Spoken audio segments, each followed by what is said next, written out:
할렐루야. 오늘 3부 예배 하나님의 크신 능력이 임할 줄 믿습니다. 창세기를 강의하면서 예배자들과 함께 말씀을 나눌 수 있는 것이 얼마나 감사한지 모릅니다. 특별한 은혜인 줄 믿습니다. 오늘도 말씀을 받는 자에게 하나님의 약속이 이루어지게 될 줄 믿습니다. 창세기를 강의하기 위해서 오랫동안 기도로 준비해야 하고요, 방대한 하나님의 말씀을 함께 펼쳐나갈 수 있는 준비 과정과 그리고 영역이 참 필요하다는 사실들을 느낍니다. 그리고 하나님이 창세기를 연구하면서 계속적인 질문으로 우리를 도전하십니다. 하나님의 창조 명령을 따라서 사는가? 우리는 하나님의 창조 명령을 따라서 하나님의 명령에 충실한 삶을 살고 있을까요? 사람과는 다른 생물체를 한번 보십시오. 생육하고 번성하라는 이 하나님의 창조 명령에 얼마나 충실한지 몰라요. 저희 가족이 처음 해외에서 생활을 했던 나라가 바로 미국이 아닌 호주입니다. 오스트랄리아, 너무 아름다운 나라지요. 그리고 호주 중에서도 서부 호주는 정말 아름답습니다. 동부에 있는 시드니에 살던 사람들이 서부 호주를 대표하는 도시인 펄스에 가보는 것이 얼마나 큰 꿈인지 몰라요. 멀기도 하지만 그렇게 아름다운 곳에 저희 가족이 첫 발을 내디디고 그곳에서 경험했던 기억이 오래도록 남아 있습니다. 여러분, 제 말만 들어도 너무 아름다운 곳이라는 그런 생각이 드시지요? 그런데 그곳에 살기 위해서 한 가지 각오를 해야 합니다. 기어다니는 우글거리는 벌레들과 함께 살아야 돼요. 제가 아파트를 임대하고 주택 구조와 같이 고급 아파트도 아니지만 잔디 마당을 거쳐서 현관문에 이르르는데, 거기에 현관문 밖에 가족이 신발을 벗어두고 그리고 문을 열고 들어가서 하룻밤을 지냈습니다. 그리고 아침에 일어나서 현관문을 열고 가족들이 벗어놓은 신발을 보면서 비명을 지르듯이 소리를 지르고 말았습니다. 가족들의 신발 안에요, 기어다니는 생전 처음 보는 벌레들이 꽉 차 있어요.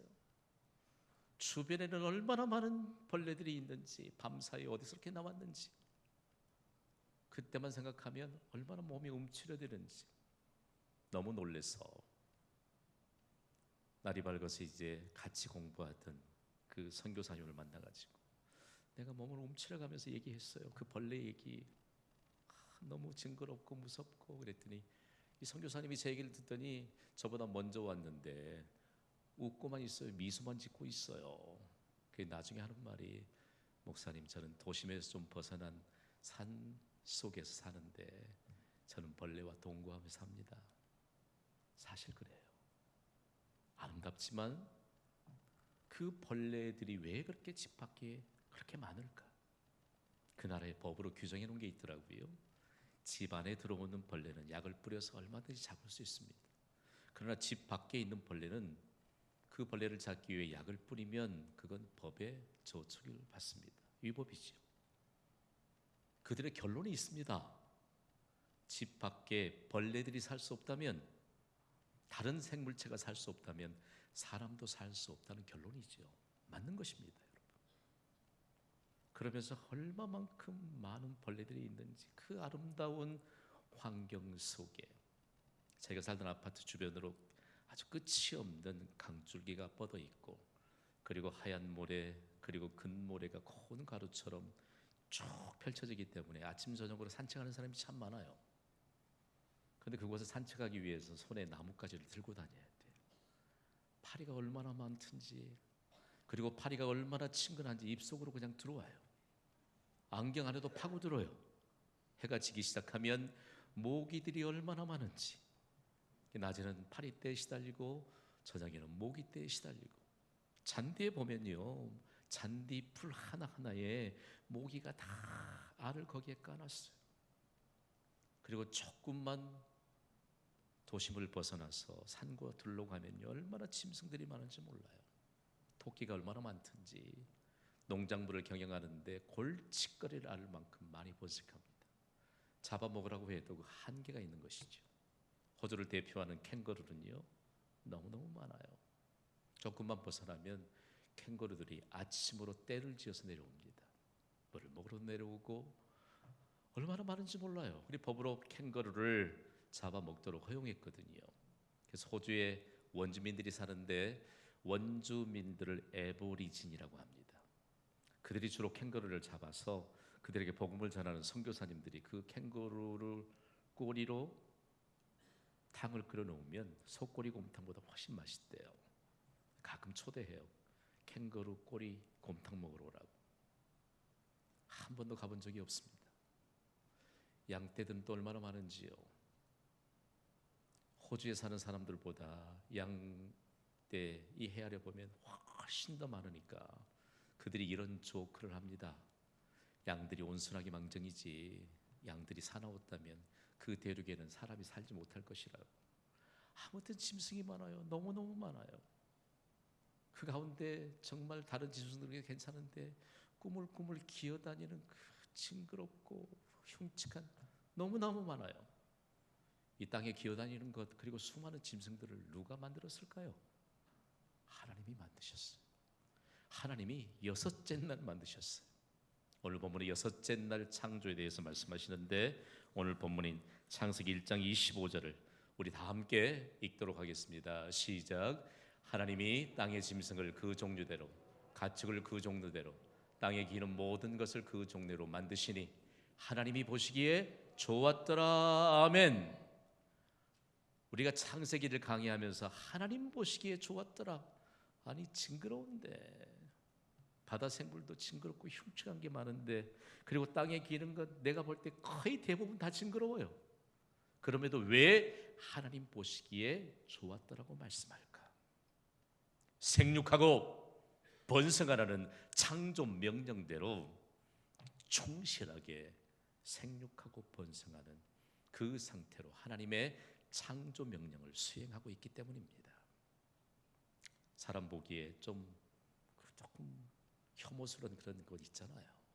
저는 개인적으로 뱀을 매우 싫어합니다. 꿈에서도 보기 싫어요. 저와 가까이 있는 한 사람은요, 뱀을 보면 그냥 지나치지 않아요. 동물원에 가도 뱀 많잖아요. 그냥 지나치는 법이어서 저는 그냥 아예 눈 딱 감고 그냥 통과하는데 가까이 가서 뱀을 물끄러미 바라보면서 귀엽대요. 뱀이 귀여워요? 열대집안에 가면 왜 어른이고 아이들이고 간에 그렇게 뱀을 몸에 두르고 다니는지 나는 그 옆에 가고 싶지도 않아요. 그런데도 하나님이 보시기에 좋았더라. 자, 성경은 철저하게 하나님 관점에서 기록된 책인 줄 믿습니다.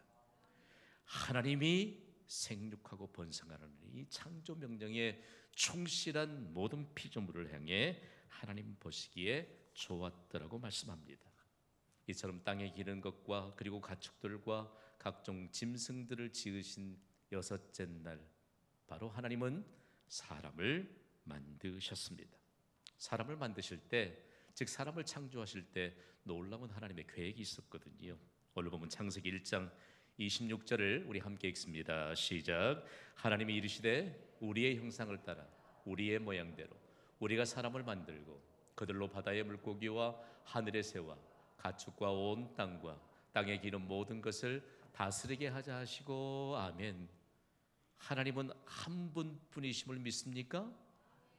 그런데 우리의 형상을 따라 우리의 모양으로 하나님이 복수로 말씀하거든요. 자, 하나님은 한 분이시지만 성부, 성자, 성령 삼위일체 하나님으로 영원전부터 영원까지 존재하시는 분이신 줄 믿습니다. 그런데 여기에 바로 비밀을 담아두셨는데 우리가 하나둘씩 조금 이해해야 돼요. 하나님이 사람을 만드실 때 서로 의논하셨잖아요. 그리고 삼위 하나님께서 함께 사람을 창조하셨습니다. 이것을 일컬어서 신학적인 용어로 하나님의 공작이라고 그렇게 표현합니다. 여러분, 공작이라고 하는 말을요, 저 위쪽에 좀 이상한 사람들이 자기 전용어인 줄 알고 자꾸 사용하니까 우리가 이 단어를 잘 사용하지 않거든요. 하나님이 함께 사람을 만드셨다. 삼위일체 하나님이 함께 사람을 만드셨다라고 하는 사실들을 오늘 창세기 1장 26절에 말씀하시면서, 그렇다면 구체적으로 하나님이 무엇으로 우리를 만드셨을까? 오늘 보면 창세기 1장 27절은 좀 더 세밀하게 말씀하세요. 읽어볼까요? 시작. 하나님이 자기 형상 곧 하나님의 형상대로 사람을 창조하시되 남자와 여자를 창조하시고. 아멘. 하나님이 하나님의 형상대로 사람을 만드셨는데 남자와 여자로 만드셨습니다. 그렇다면 하나님의 형상은 무엇일까요? 오늘 우리가 하나님이 복수로 언급된 것을 알 수 있습니다. 우리가 우리의 모양대로 우리의 형상대로 사람을 만들자고 논하셨는데, 여기에 말하는 우리 하나님은 과연 어떤 분이실까? 구약의 원문인 히브리어에는 하나님에 대해서 엘로힘이라고 하는 단어를 쓰고 있거든요. 하나님께만 적용되는 단어입니다. 그리고 구약의 원문인 히브리 문법에만 있는 아주 특별한 문법적인 그런 구조인데, 바로 다름이 아닌 장엄 복수형입니다. 하나님은 한 분이신데 어떻게 성부, 성자, 성령 삼위가 일체가 되어 한 분 하나님으로 존재하시느냐? 그리고 이것이 장엄형 복수형일 뿐만 아니라 절대적인 하나님의 위엄적 복수라고 하는 이런 개념에서 쓰여진 단어가 바로 하나님, 곧 하나님을 뜻하는 엘로힘입니다. 그러니까 하나님의 형상이라고 말할 때 엘로힘과 그리고 젤렘이라고 하는 형상이라고 하는 단어를 썼는데, 이 형상이라고 하는 단어에 하나님과 형상이 도대체 무엇인가를 명확하게 담아 놓으셨거든요.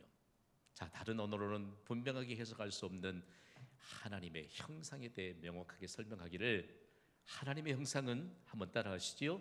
하나님을 꼭 닮았다. 자, 하나님과 같다는 말씀이 아니고 하나님을 꼭 닮았다는 것입니다. 그래서 히브리인들에게 이 젤렘 형상이라고 하는 말에 대해서 더 이상 필요가 없어요. 그들은 마치 사과를 반으로 자르면 그리고 펼쳐보면 어떻게 됐지요?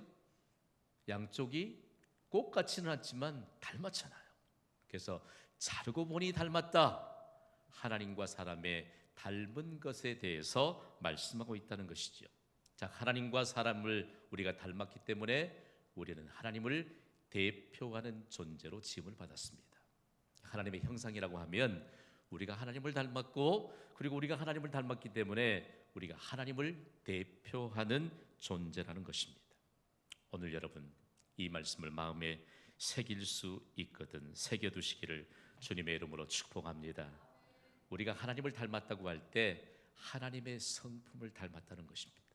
하나님의 이미지로 우리를 하나님이 창조하셨다는 말씀입니다. 그러니까 오늘 우리에게 있어서 우리가 하나님을 대표하는 존재인데, 이 사실 하나만 우리가 깨뜨려 안다면 우리의 인생이 어떻게 살아야 될 것인가를 분명하게 결단할 수 있는 은혜의 문이 열린다는 사실인 것입니다. 그렇다면 하나님을 대표하는 존재인 인간에게서 여러분 선한 것만 있나요? 요즘 보면 사람이 악해도 이렇게까지 악할 수가 있을까? 어디 교회 밖에 비그리스도인들만 그렇게 했어요. 어떻게 사람이 하나님을 닮도록 창조되었고, 그리고 하나님을 대표하는 존재로 창조되었는데 이렇게 악할 수가 있을까? 물론 반면에 하나님의 성품인 선한 성품을 가지고 하나님을 대표하는 인생을 살아가는 사람도 많지요. 무엇이 도대체 문제일까? 우리 알아야 돼요. 하나님의 형상으로 지음받은 사람, 맨 처음 사람인 아담이 하나님의 명령을 어기고 죄를 범하였습니다. 그래서 아담 이후로 태어난 모든 사람들은 죄를 가지고 태어났습니다. 그 아담이 범한 죄 때문에 하나님의 형상이 거의 대부분 다 상실되고 말았습니다. 그러면 여러분, 그 하나님의 형상이 상실된 대로 그 모양 그 꼴로 살아야 될까요?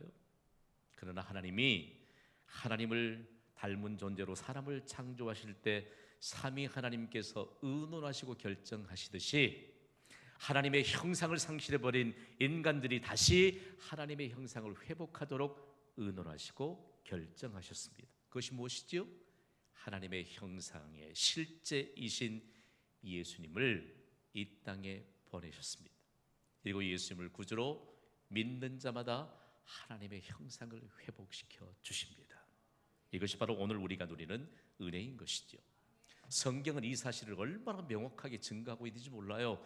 예수 그리스도에 관해 증거하면서 골로새서 1장 15절과 16절에 보면요, 이 말씀 한 구절 그리고 두 구절도 태 안 되는 이 말씀이 삼위 하나님께서 하나님 닮은 존재로 사람을 창조하셨고, 그리고 상실해버린 하나님의 형상을 다시 회복시켜 주시고, 그리고 그분이 바로 하나님의 창조 역사에 함께 하셨던 분이신 것을 명확하게 가르쳐 줍니다. 우리 스크린을 통해서 골로새 1장 15절과 16절을 함께 읽습니다. 시작. 그는 보이지 아니하는 하나님의 형상이시요 모든 피조물보다 먼저 나신 이시니 만물이 그에게서 창조되되. 아멘. 참 놀랍지요. 만물이 예수 그리스도에게서 창조됐습니다. 그러니까 성부, 성자, 성령 제2위 하나님이신 성자 하나님이신 예수 그리스도께서 창조 사역에 함께 하셨다는 것을 명확하게 밝히시면서 예수님이 보이지 않는 하나님의 형상이라고 말씀합니다. 신약 성경에 와서 형상은요, 매우 포괄적으로 그리고 매우 현대적으로 모든 이들에게 완전하게 하나님의 형상을 해석하고 이해하고도 남을 만한 단어로 기록하고 있습니다. 신약의 원문은 헬라어거든요. 헬라어에 보면 형상이라고 하는 말을 에이콘이라고 하는 단어로 기록하고 있습니다. 놀랍게도 이 에이콘이라고 하는 단어에서 영어 단어인 아이콘이 파생됐습니다. 아이콘 아시지요? 컴퓨터를 켜면 바탕화면에 아이콘이 수북하게 깔립니다. 거기에 아이콘 하나를 클릭하면 그 아이콘에 담긴 실체가 떠오릅니다. 뭘 얘기할까요? 예수님은 보이지 않는 하나님의 형상이십니다. 그렇다면 예수 그리스도를 믿는 우리는 바로 우리를 클릭하면 우리 안에 계시는 보이지 않는 하나님의 형상이신 예수 그리스도가 나타나야 합니다. 중요합니다. 따라합시다. 나는 예수님의 아이콘이다. 기억하셔야 돼요. 오늘 이 말씀을 받을 때 우리를 클릭하면 도대체 무엇이 떠오를까? 보이지 아니하는 형상이신 하나님의 형상이신 예수 그리스도가 떠올라야 하고요. 이 시대에 수많은 사람들을 향해서 우리가 그냥 우리의 삶을 통해서도 보이지 아니하는 하나님의 형상이신 예수 그리스도를 드러낼 수 있어야 한다는 것을 우리에게 가르쳤습니다. 에이콘이 뭡니까? 아이콘이 뭡니까? 여러분, 실체를 그대로 드러내주는 이미지가 아닙니까? 오늘 한번 3부 예배 때는 조금 비장한 각오로 서로에게 좀 이렇게 고백하며 축복해봐요. 당신을 보니 예수님을 본 것 같습니다. 시작. 좀 어려워도 괜찮아요. 오늘 이 예배를 통해서 회복되는 은혜가 있을 줄 믿습니다. 회복되는 은혜가 있어요. 자, 그렇다면 하나님의 형상으로 지음받은 우리에게 하나님이 하나님의 형상대로만 지어서 하나님을 닮고 대표하는 존재로만 이 땅에 보내셨느냐? 결코 그렇지 않습니다. 오늘 보면 창세기 1장 28절에는 아주 놀라운 사실을 기록하고 있습니다. 우리 함께 읽습니다. 시작. 하나님이 그들에게 복을 주시며 하나님이 그들에게 이르시되 생육하고 번성하여 땅에 충만하라. 땅을 정복하라. 바다의 물고기와 하늘의 새와 땅에 움직이는 모든 생물을 다스리라 하시니라. 아멘. 자, 하나님을 닮도록 창조된 사람에게 하나님이 무엇을 먼저 주셨나요? 복을 주셨습니다. 이 사실을 잊어버리면 안 됩니다. 하나님은 우리에게 하나님 닮은 존재로 만드시면서 우리에게 먼저 복을 주셨습니다. 먼저 복을 주신 것은 하나님 닮은 존재인 사람이 사명을 감당하도록 우리에게 복을 주셨습니다. 시편 기자는요, 먼저 하나님의 말씀을 받고 선택된 하나님의 백성인 이스라엘 백성들의 전통을 보면 이 창조의 역사를 아주 강력하게 생명처럼 붙잡습니다. 시편 115편 15절에 시편 기자는 이런 믿음의 고백으로 찬양하거든요. 소리 높이 읽어볼까요? 시작. 너희를 천지를 지으신 여호와께 복을 받는 자로다. 아멘. 너희는 천지를 지으신 여호와께 복을 받는 자로다. 아멘. 하나님의 형상대로 맨 처음 사람이 지음을 받았을 때 하나님이 복을 주셨습니다. 그 복은 지금도 하나님을 닮은 존재인 모든 사람에게 유효한 줄 믿습니다. 어디에서 이 하나님이 복 주시는 것을 발견할 수 있느냐? 다름 아닌 하나님을 닮은 사람에게 주신 사명을 감당하는 자를 통해서 분명하게 볼 수 있다는 것입니다. 자, 하나님이 어떤 사명을 주셨지요? 함께 선포해 보시죠. 생육하고 번성하여 땅에 충만하라. 또 한번 선포할까요? 땅을 정복하고 다스리라. 좀 어렵죠? 자, 하나님을 닮은 존재로 지음받은 사람과 다른 피조물은 전혀 다릅니다. 여러분, 염소가 떼를 이루는 곳에 무슨 문명이 태동되는 거 보셨어요? 말들이 막 엄청난 떼를 치고 사는 그곳에 무슨 문화를 태동시킨 거 보셨어요? 그러나 하나님을 닮은 사람에겐 이 명령을 주셨는데, 이 창조적인 명령이 바로 사명일지인데 이것이 다름 아닌 문화 명령입니다. 생육하고 번성하여 땅에 충만하라.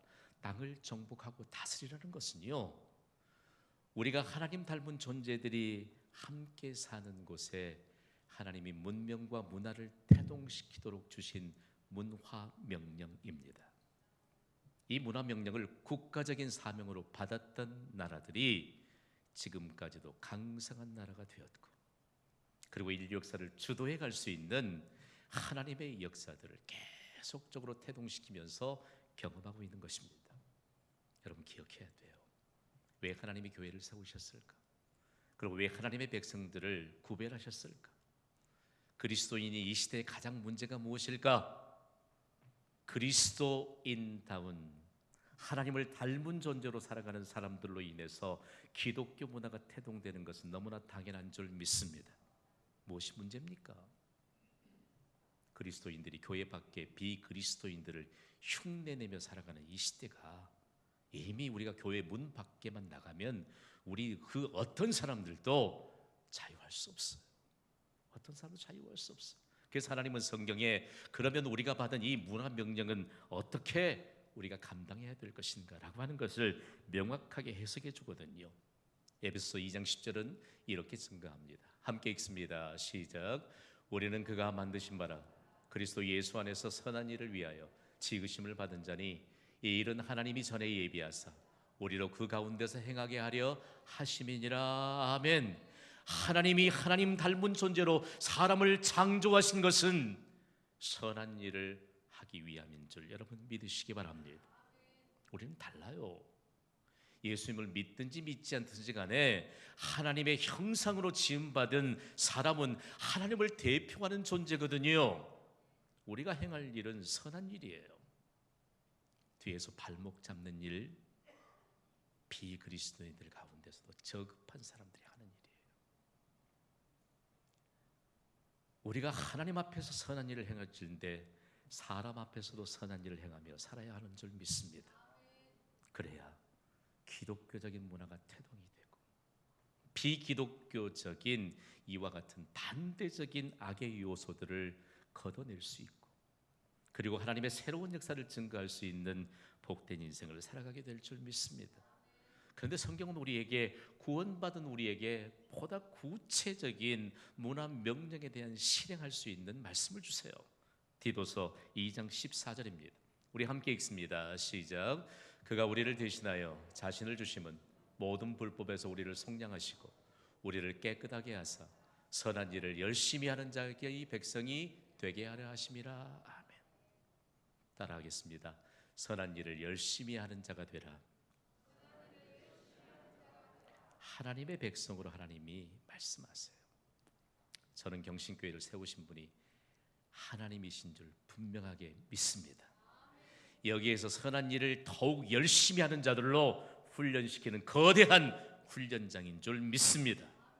제게는 자존감이 있어요. 새벽마다 기도할 때 하나님, 경신교회를 담임하는 김 목사를 보면서 그동안 열심히 사라졌다면 이 선한 일에 열심히 회복되게 하여 주시옵소서.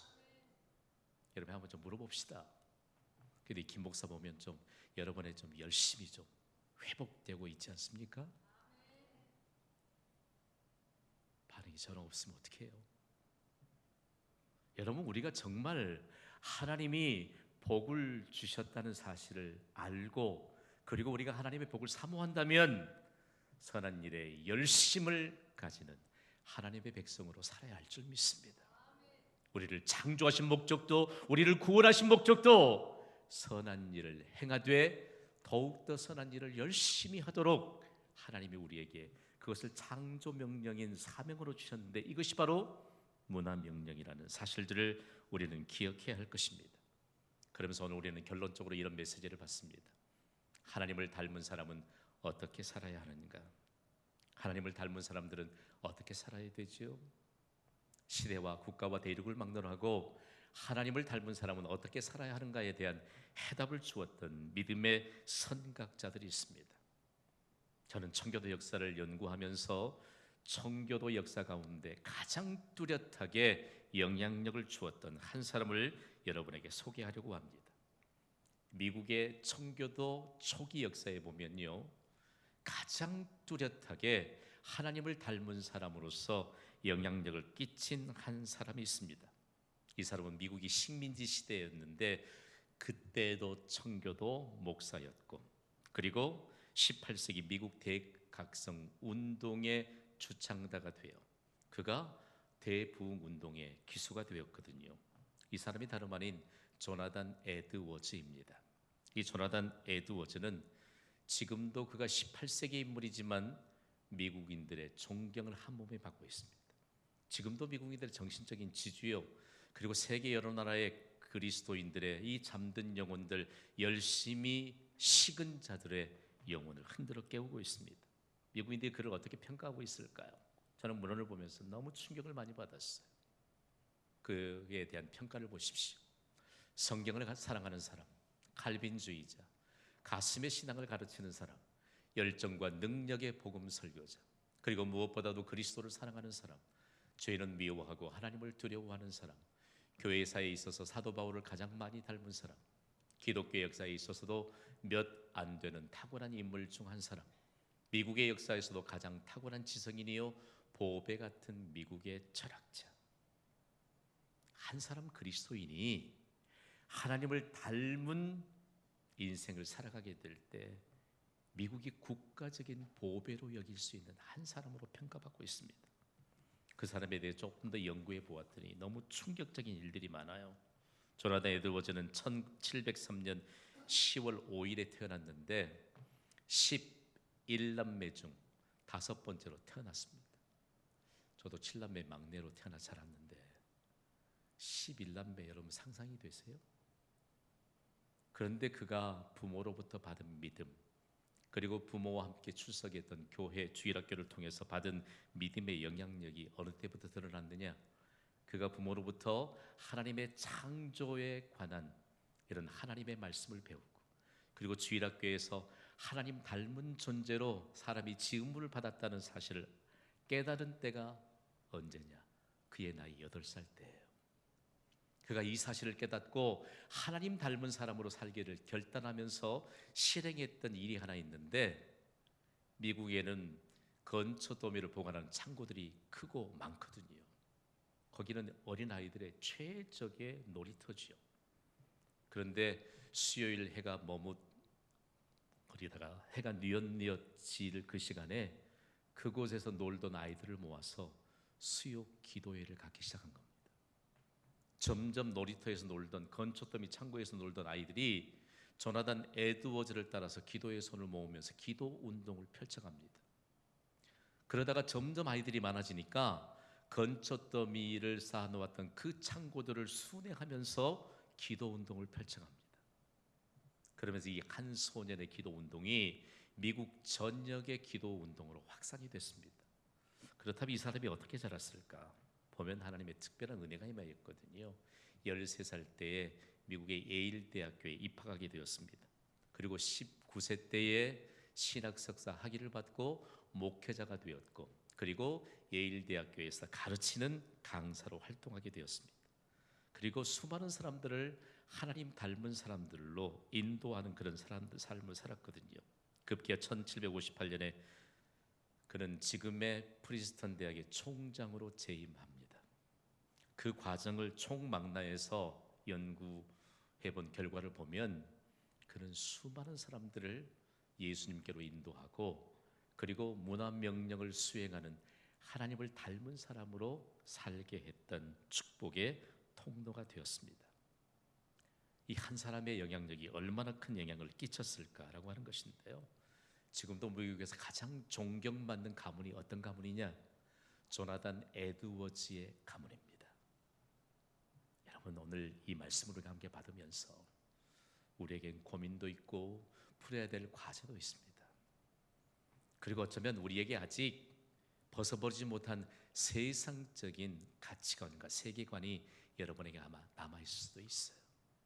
그러나 모든 일의 해답은 우리가 하나님 닮은 존재, 하나님을 대표하는 존재로 태어났기 때문에 하나님을 닮은 사람으로 살아가면 되는 줄 믿습니다. 우리로 인하여 국가가 바뀝니다. 이로 인하여 전 세계적인 놀라운 충격의 요소가 되고, 하나님이 그렇게 태동시키기를 원했던 기독교적인 문명과 문화를 태동시키면서 하나님의 창조적인 명령을 충실히 수행하는 자가 얼마나 큰 하나님의 복을 누리는가를 증거할 수 있는 인생으로 나아가게 될 줄 믿습니다. 오늘이 바로 우리가 받은 사명을 감당하는 믿음의 발걸음을 새롭게 내딛는 축복의 전환점이 되기를 주님의 이름으로 축원합니다. 시간 반주해 주세요. 우리 기도할 것입니다. 오늘 우리